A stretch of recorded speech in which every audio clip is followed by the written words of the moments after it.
ขี่เลยที่เห็นเองกันแล้วที่หลังวักดอลลาร์ตัวละเห็น Harley Davidson X440 อันนั้นรถแม่กันนี่ขี่ได้ซิลเวตินหลังก็บ่อยมาตักจุกันที่หลังไทยแทรป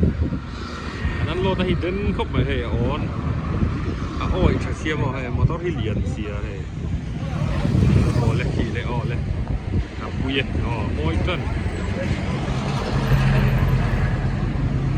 สิลฮาวเต้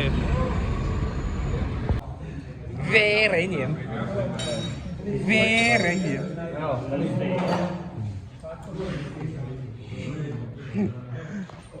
บ้านปุ๋ยเลยเลียนแล้วไปอ่ะจริงเหรอให้เด็กทุกคนชุดมวยไปตัวเนี่ยอันนั้นเลยตัวอ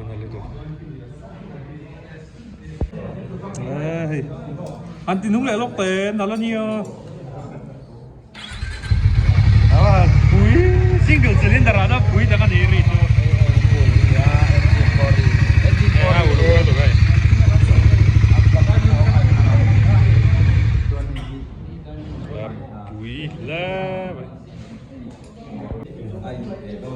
ให้จูกันให้จูมีกัดถุจิกพอดีเลย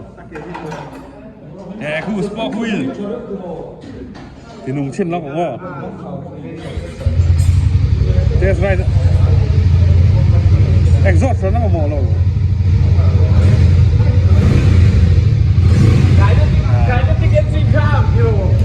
บ่ปุ๋ยคอมเมตแม่เราเอนจินกันจู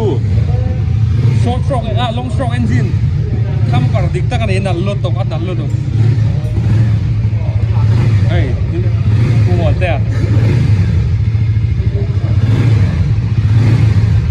เฮ้ยให้ไร CLM แม่ใหม่ให้ Sport Wheel variant วันนี้ให้ที่สเตย์เลียนั่นนี่ก็กดผักเลียทำไม US D4 เกี่ยวที่เลียเชื่อว่าว่านั่นแพ้แบบข้างล่างแว่นไม่หนังข้างนี้หรอกว่าหนังรถตู้แบบที่นี่กลุ่มสมงัดลิงต่อต้านจนไงจีฮะชาวไร่ต้านปนมอยไอ้หินัด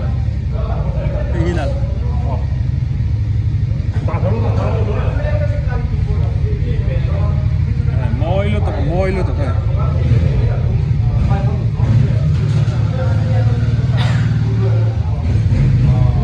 hinak lah oh kuil